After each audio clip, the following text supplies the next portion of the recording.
All right, I'm going to actually do the quiz with you. And so our questions should match because I didn't scramble this quiz to make your lives easier. We're going to be talking about null and alternative hypotheses and just a very easy introduction into this topic. So let's answer question 1. The blank is a statement of no change, no effect, or no difference. This is known as the null hypothesis, okay? And, oh, I guess it shows me the correct answer. For you guys, it won't. But anyways, you get the idea. So a quick note is that your null hypothesis, hopefully I can squeeze this in and nothing goes over this.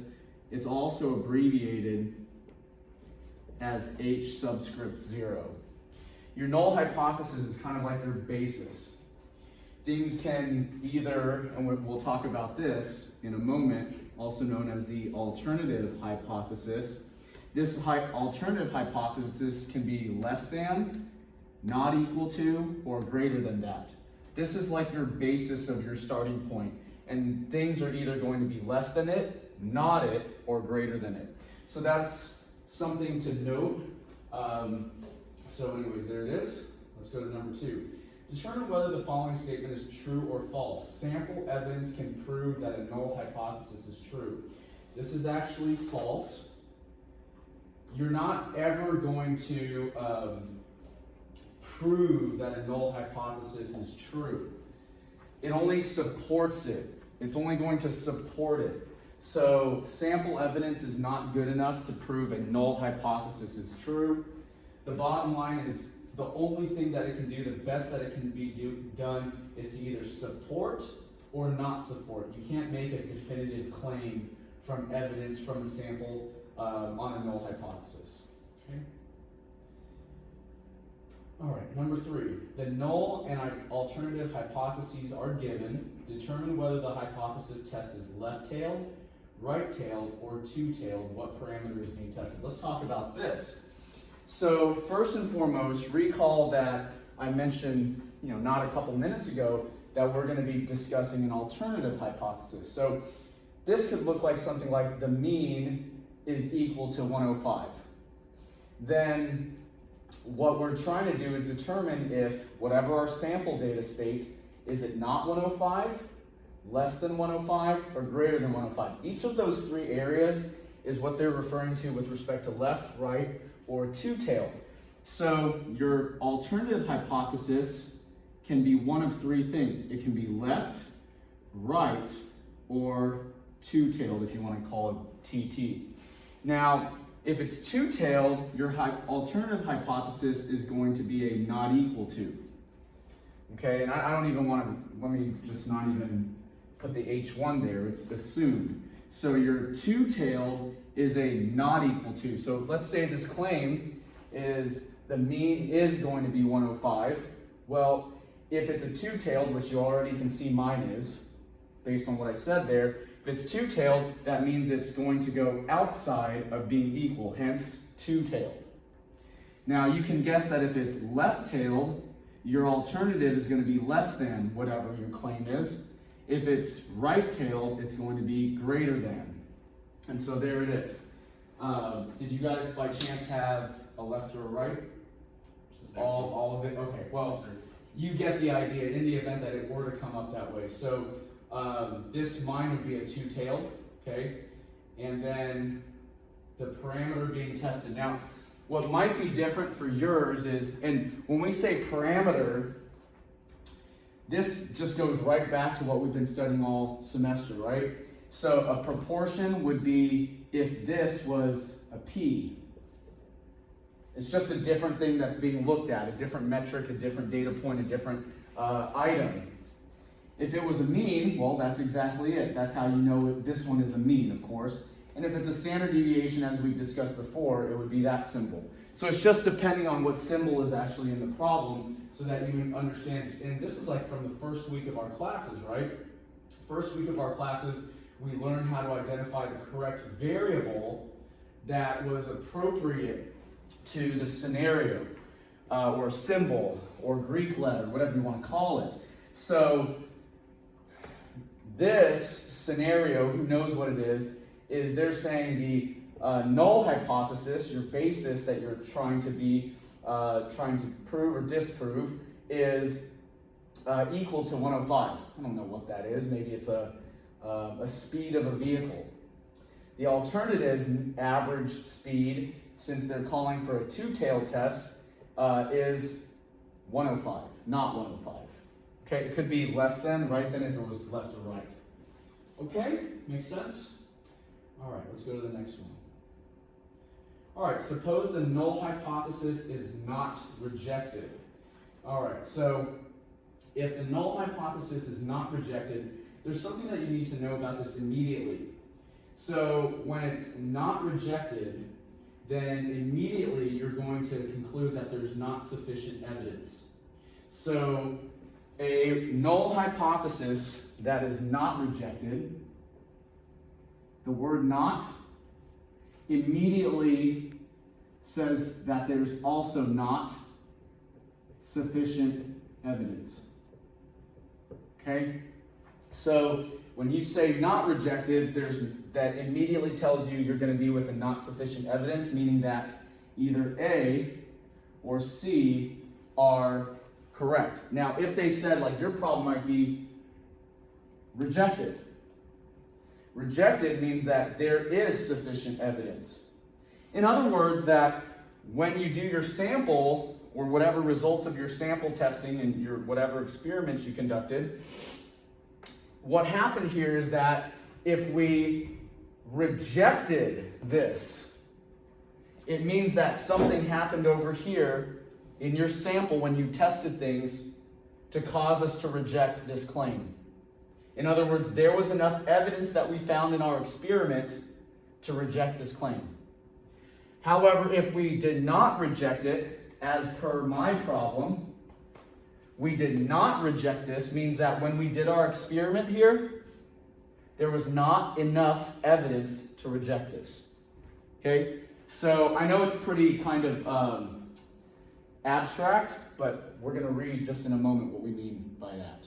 Okay, this is not an actual, but a little bit more concrete example. So, but immediately when the moment you see not rejected, it means that this stood.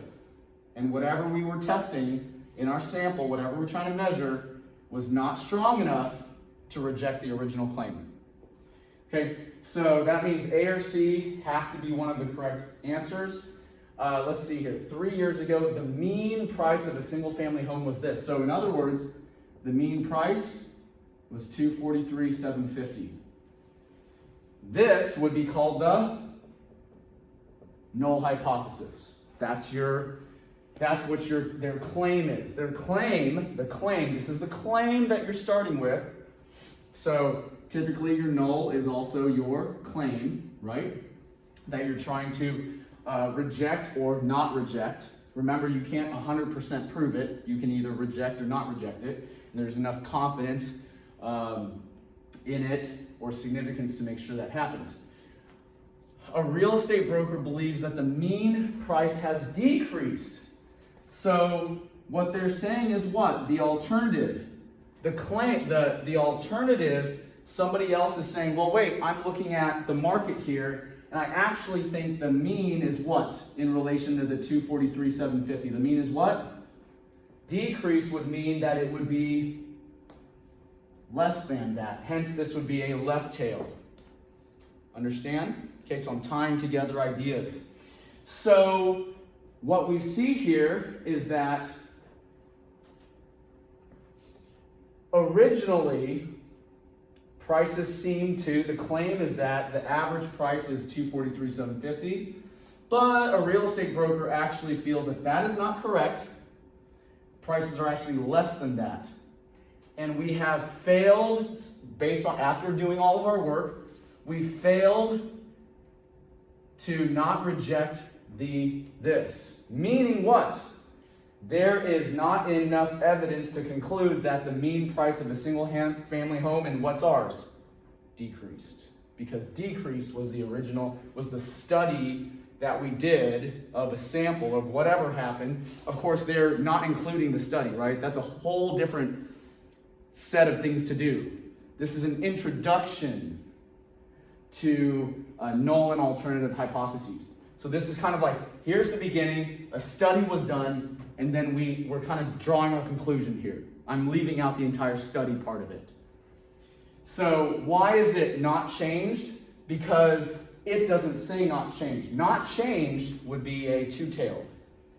Is not. But they say decreased, so decreased means less than, and it better show up in your answer. Understand? Okay? So I hope that makes sense. You guys hopefully got yours answered.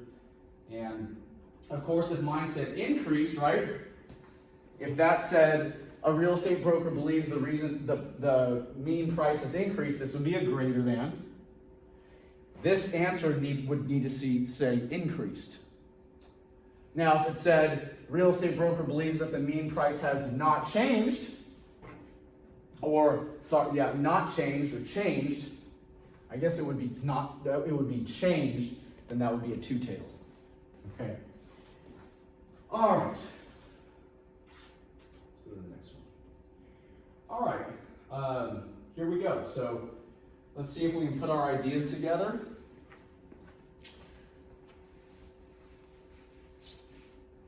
So it says, according to the Federal Housing Finance Board, the mean price of a single-family home 2 years ago was this. What's that immediately tell us? It tells us that our null hypothesis or our claim is that the mean price of a home is $299,800.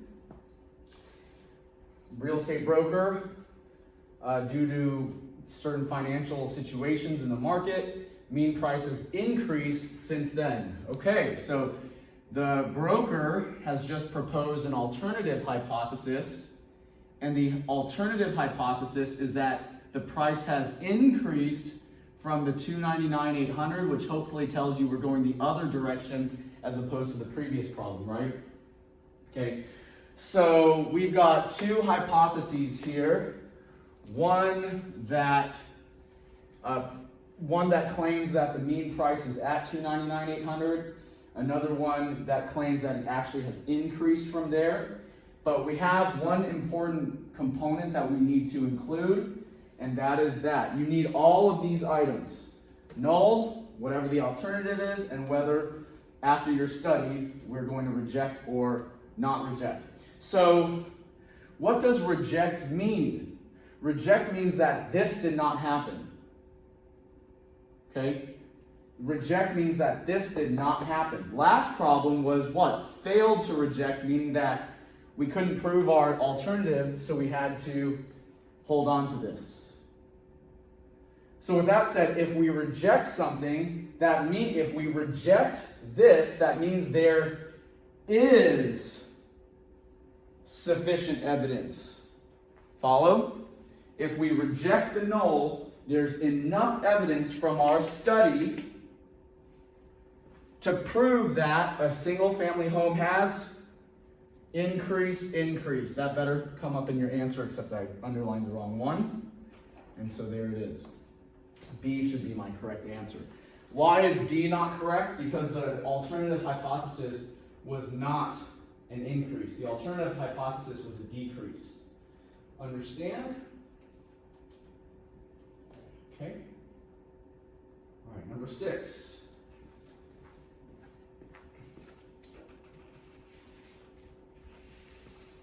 You guys understanding it? Are there any questions at all? You guys all right? Okay.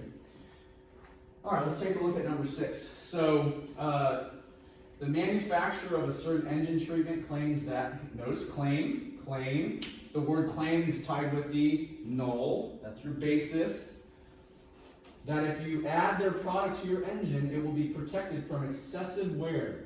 An infomercial claims that a woman drove 4 hours without oil thanks to the engine treatment. A magazine tested engines in which they added the treatment to the motor oil, ran the engines, drained the oil, and then determined time to engine cease. Okay, let's determine this null.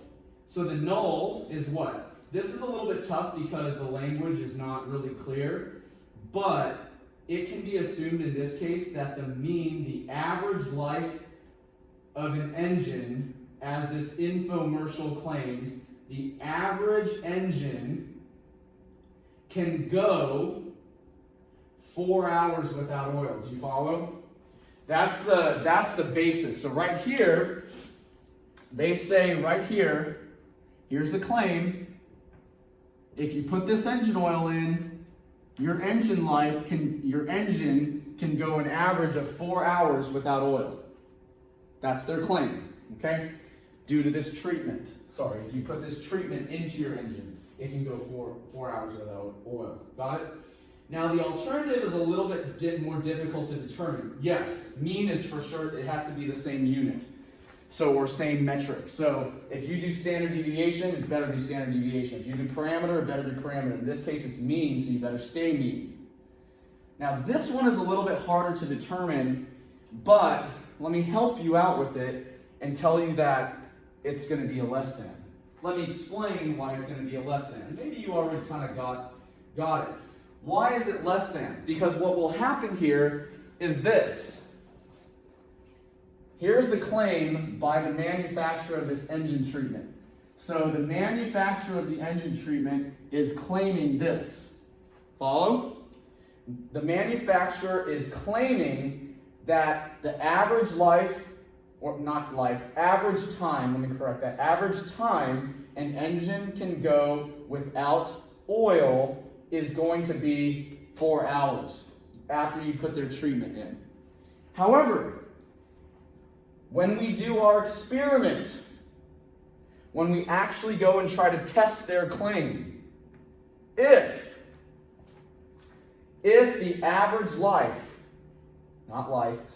average time is less than 4 hours, the engine actually breaks in less than 4 hours without oil, we can reject this. Starting to see how they come together, okay? So that's what you need to understand, and that's why this is a little bit tricky. Okay, both engines took exactly 13 minutes to seize.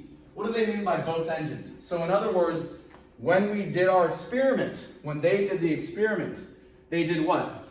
They had two engines, one engine that got the treatment, one engine that did not. They dumped the oil and ran the engines on both, or ran both engines. And what happened? Both engines died, seized, in 13 minutes, meaning that they both failed. Whether they had treatment or not, they both failed, meaning what? The infomercial's claim is not true. Follow? Okay? And now I hope you see the entire picture of how these null and alternative hypotheses work. Okay? And we got our last question here. All right, so last question is the following. If the consequences of making a type 1 error are severe, would you choose the level of significance alpha to equal 0.01, 0.05, or 0.1? Now, so what you need to know here, and of course we haven't gone in depth in terms of type 1, type 2 error. I did include that in your notes, which I'm going to send to you. But the bottom line is that in type 1 error is related to your null hypothesis. Okay? So what it's saying is that, and you'll see this in your notes. So let me read this in particular. Type 1 error, rejecting the null hypothesis when it is in fact true. What do we mean by that? In other words, you made a mistake. You did the engine test, and those two engines failed, but actually, that treatment does work. You follow me? So you made a mistake. Maybe you already had damaged engines, or whatever it happens to be, but when you did your experiment, both the engines failed, so you rejected this, but in reality, this actually works. Somebody else did the test and it worked. That's type 1 error. Okay? So if you made a big mistake, if you failed to reject that, you rejected it while it was true, then that's called type 1 error. And let's read this question. If the consequences of making a type 1 error are severe, would you choose the level of significance to be this? In other words, you don't want to make that mistake. You don't want, because maybe you're on product testing, right? you don't want to reject this on that engine product if it actually happens to be working. So what are you going to do? You want to be as small as possible to minimize the chances of an error. So because you don't want to make the wrong claim, it better be as small as possible. Okay? Got it? Yes, sir. And that's it. Okay? And while I have you, and this is in your notes as well, but the quiz question doesn't come up. If you want to do the homework, it's the very last question. Type 2 error is accepting, it's the reverse, accepting the null hypothesis when it's actually false. So let me explain. So I'll just write this down. So type 1 is when this is true. So the null hypothesis is true, but you say, or not false, that's the wrong word, but you rejected it. You see what I mean? You did your test, you rejected it, but it's actually right. Type 2 is the reverse. The null hypothesis is false, but you did not reject it. You see what I'm saying? Now, I want to tell you that these two work inversely to each other, the level of significance for each of them. We haven't gotten into that, but I just want to throw that out there. Anyways, I hope you see that. In other words, what this is saying is that you screwed up in some way in your testing and whatever you chose to do. All right? That's it.